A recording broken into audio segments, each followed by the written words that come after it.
doing? You driving? You gonna drive? We could probably use a lightweight driver. I'm not too heavy myself, but you're like 17 pounds. I think you'd be good. Ready? This is how you do it. You let go of this button, and then you whack this button right away. Yep. So you go real fast. What do you think? Oh. Want to turn on the screen? We'll turn on the screen. Okay? Give me 1 second. 1 second. Good? Give me 1 second. You ready? Oh.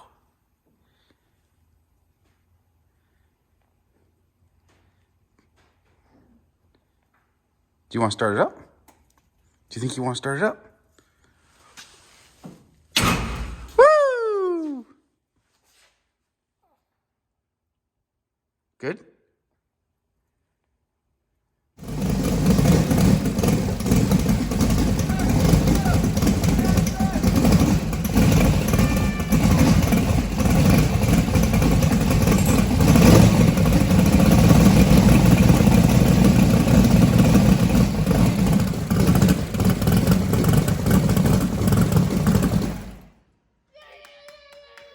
Hey guys, welcome back to the Hustlin' Horsepower YouTube channel.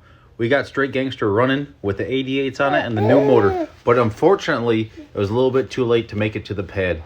We were trying really hard, and that's why we haven't had any videos out in almost 2 weeks now. It was quite the disappointment, running into some small issues that prevented us from making the trip, since it was one of the biggest races to ever happen. But I hope you guys had a Merry Christmas and a Happy New Year, and we're going to get back into the videos here shortly. I've been working my butt off down at Jeremy's place in Ohio, trying to get Straight Gangster ready to head to New Orleans for New Year's Day. The new motor was just about ready before I headed up there for Christmas Eve. We were in pretty good shape to be able to make it to the pad. Had a lot of good things going together. Intake was done and all the rest of that. And all those videos will be coming out here shortly. But like I said, I'm pretty much a one-man operation, so the videos lagged a little bit. I'm sorry about all that. Smiley Miley was helping when she could. We pulled out the motor, got the new motor together, went through all the valve train stuff and a whole bunch of other stuff. And like I said earlier, those videos will be coming out. Unfortunately, one of the biggest issues we ran into, which isn't a huge issue, but it was enough to slow us down probably about 4 or 5 hours of getting the pan on and off and remeasuring everything, was an oil pump drive being mislabeled. We might be switching Straight Gangster over to a 4-link setup, but time will tell. Jeremy's 33 is getting ready for sick week, and I'll be helping him out a little bit on that project as well. So stay tuned. Well, guys, it's about 1 o'clock in the morning. I didn't video a dang thing, and I'll catch y'all up in the morning. It was a long day. I got the geometry right on the valve train. I'll walk you through that process. But it is a process, and it's kind of tedious, so like you got to pay attention to what you're doing. And then figuring out the head studs on this motor was a pain in the was a real pain. The machine shop, they counterboard the head studs.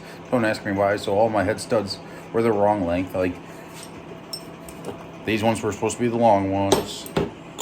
These ones were supposed to be the intermediate ones.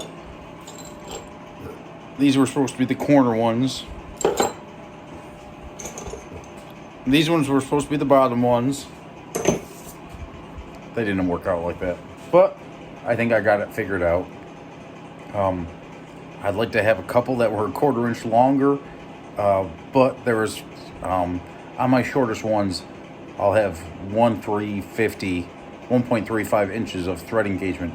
Normally, if it's a 7/16 stud, you want 1.5 times that. But with aluminum, you generally want a little bit more thread engagement than steel. So we're over 1.25 inches of engagement with a 7/16 stud. It should be plenty good. But Jeremy's going to cut up some spacers for me so that the studs they're not twisting when I go to torque them. You don't want the galling effect happening throwing out your torque reading, because like I said in previous videos, torque is the estimated of the clamping force, right? Torque is not clamping force. Torque is the estimated reading of what the stretch of the object is, whether it's bolt stretch, whether it's stud stretch, so on and so forth. So if your stud is rotating, or if your stud's rotating, you're going to have more resistance on that stud rotating, and it's going to throw your torque value off. So you're not going to have ample or the proper torque reading on that. So I'll walk you guys through the process in the morning. I'm going to go over here. I'm going to hope Standard Welding has some tube in here, because I want to extend these. These are like 3.4 inches, and these are like 7.2 inches. But I want to extend those because the bolt or a nut has come up through here onto the studs of the block. And if the nut falls off your socket, well, guess what? It ends up in your pan, and that's going to be a nightmare. And with my luck, that's going to happen at the absolute worst time, and I don't want that to happen. So, yeah. Hopefully, I can find some pieces, and we'll do a couple little tack welds in there, and slam that sucker together. So, guys, time to catch up. I took the awning off the golf cart, so we didn't have to unload the car, and the golf cart is in the back behind Straight Gangster. We won't be able, we could travel with it out there, but when we go to fit Matey's car in here, it's gonna be tight. We might have to move the toolbox and maybe move our jug of goodies here to be able to fit the car in front of the golf cart. But having the golf cart at the back of the trailer opens up all this room up here. So yeah, what am I gonna do? I might rip the fenders off this thing to start off with, pull the fenders off, and start taking off the headers and all the rest of that crap, so that with the goal of getting the heads off this thing tonight. I got the heads that came on this motor sitting in the car, so I could seal this motor back up and WD-40 it, and then we'll put it in the shop here once everything else is done on the new motor. Guys, the pieces are falling together, but they ain't together yet. So these are, since I don't run a Jessel setup or a shaft mount rocker setup like a Crower setup or Jessel or a bunch of different manufacturers make them, but a shaft mount setup, which is way more stable than this setup, but with stability comes cost. So these are guides. These were set up for a 3/8 push rod. We are running, this is not the exact push rod, but these are 7/16 push rods. So they have to fit in here. And yeah, clearance to 1. And you can see here, these were set up for 3/8 push rods, so they don't fit. So we got to open those up a little bit, just using a flap wheel and a little hand file. And we just got to open these up a hair bit so that our push rods ain't flopping around in the motor. So guys, these little carbide bits here, I already prepped one. I made one already. I'm gonna make another one.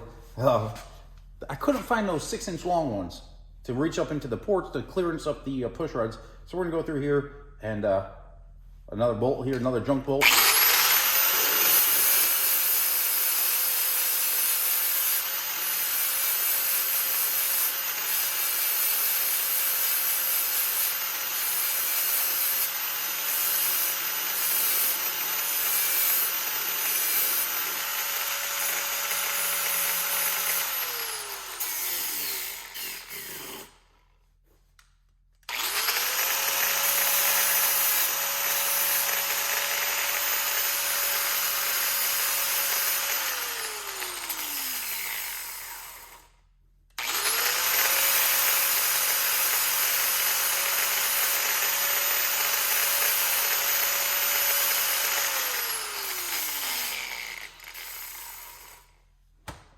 All right, now we got this done. Now that we got this cleaned up, we're gonna go weld it. So guys, I have the welder set at 130 amps. Come in here, hold this as accurately as we can.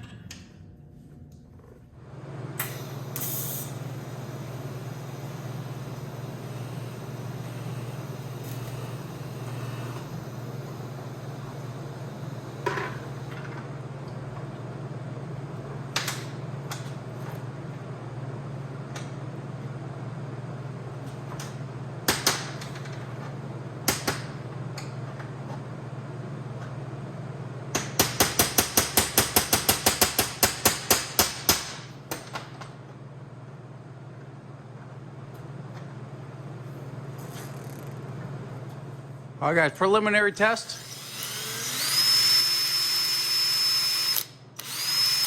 Pretty freaking close. I will weld it up.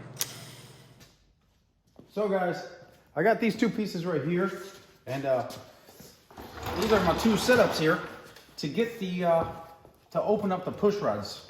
You can see, maybe I'll rotate this a little bit because I'm not a YouTube superstar yet. I got to open up the mouths or roofs of these deals here so that the 7/16 push rod's clear.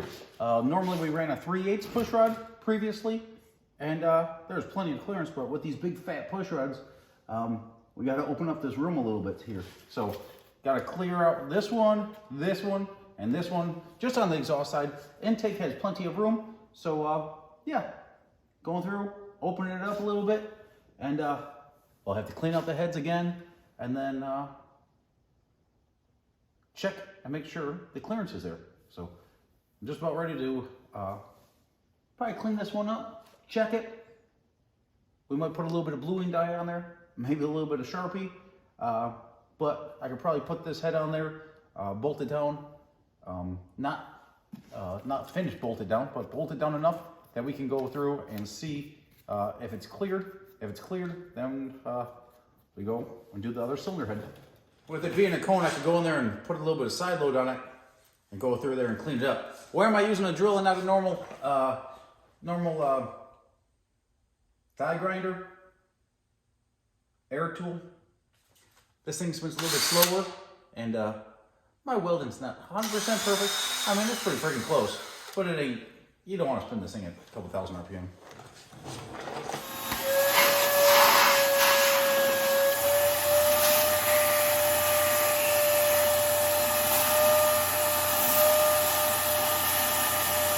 So guys, I'm pretty busy trying to get this done, but that right there is about what you want to target. You want a combination between the sweep, which is the thickness of the line, and the center of the valve. So you put this on here. I just use Sharpie, bluing dye or whatever. And then you drop the push rod into place. Drop the push rod into place here. And you hook it up and you roll it through. Roll it through the motion once or twice. And then that mark right there will tell you. You can see that mark right there is probably, I don't know, probably 40 to 50 thousandths thick, but it's just about dead center of the valve. So push rod length is right. If the push rod's too long, the sweep is going to be longer. If the push rod's too short, the sweep is going to be, I want to say, at the top side of the valve. You got to work it back and forth until you find the center. But these ones right here ended up being pretty dang good.